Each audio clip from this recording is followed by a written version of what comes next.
What's up guys, Tommy Bowie here from Movie Rewind, and today I will be reviewing Godzilla, the King of the Monsters. This is a sequel to the 2014 Godzilla remake. So without further ado, let's get into it. So in terms of character development, that was probably the weakest part in the first Godzilla movie released in 2014. However, in this movie, character development is handled a lot better.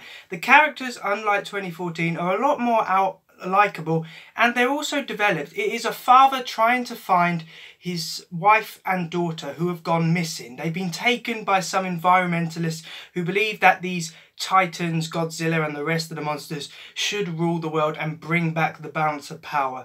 Now, the development, because this father is so desperate to find his wife and daughter, the development's handled a lot better than the 2014 one, where it was just kind of this bland army guy just running around chasing Godzilla. So development is handled a lot better. While it's not perfect, I'm going to give character development a 6 out of 10, which I think is just right for the development. So in terms of the performances are also a lot better. I keep referring, I feel really sorry for this actor.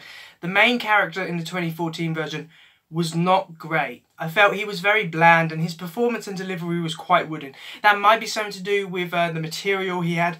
However, in this movie, the actors are a lot better.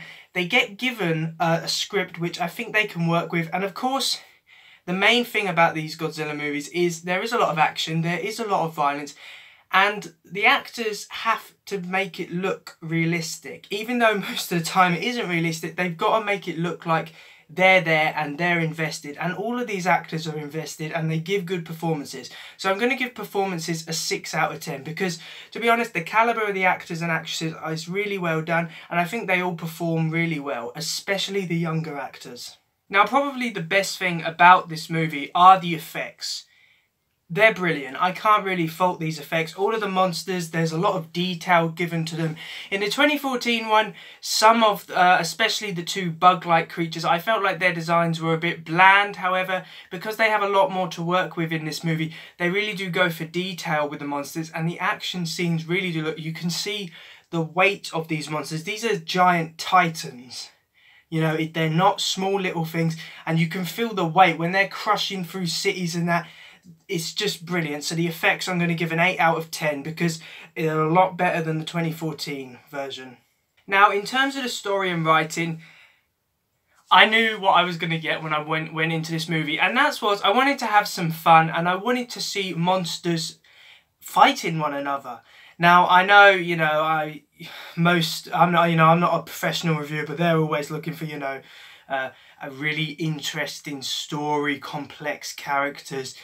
Yeah, this movie doesn't really offer complex characters or a complex story. However, I do like the theme that it's about environmentalists trying to say, look, we have destroyed this planet, we are the biggest threat to this planet, and we need to take it back to a time when the Titans ruled, when the planet was doing much better and was a lot healthier. And with all the climate change protests that are going on across the world at the moment, I think that it's very relevant. Obviously, the giant monster fights are brilliant. You know, we get to see Godzilla kick some ass in this movie, which a lot more than he did in 2014, so that's great. And I like the team-ups as well. Godzilla teams up with Mothra at one stage. It's good. It's like a massive team of good versus evil. And I know it's cliche and I know I should, you know, be above it. However, I can't. I was smiling. There's a big grin on my face on the final action scene. And the themes in this movie, they are trying to go somewhere and they are relevant to the time it was released. So I'm going to give the story and writing a 5 out of 10. It's not the best story. However, I do think it's more relevant than the 2014 one. Now, for this movie's special recognition, I've gone with the idea that this movie is a lot more faithful to the Godzilla movies which were done in Japan, because they have a lot more of the creatures which were used in those movies. Now, in Japan, Godzilla is a bit of a craze. They have a lot of movies of Godzilla versus other monsters, and I like that they used monsters. In the 2014 one, yes, it was Godzilla fighting kind of two nameless bug creatures, and while the action was good, they were just nameless bug creatures. In this movie, however, because they've been more faithful to Godzilla as a franchise, they've used monsters which he has battled before, and I thought it was brilliant. I also, you know, I can't argue with these creatures, and I like all the mythology which was brought into it. The idea that the people of like Egypt and Greece, or maybe even before that time, worship these titans as gods. I think that's an interesting theme. I didn't know they were going to go down that route because I haven't seen many trailers for this movie, to be honest. However, I did like the theme, so I'm going to give this week's special recognition a 7 out of 10 because I like the idea that Godzilla is not just fighting nameless creatures, it's actually fighting creatures who have been famous in Japan and who we all recognise. So in conclusion, Godzilla the King of the Monsters is a great example of a guilty pleasure movie.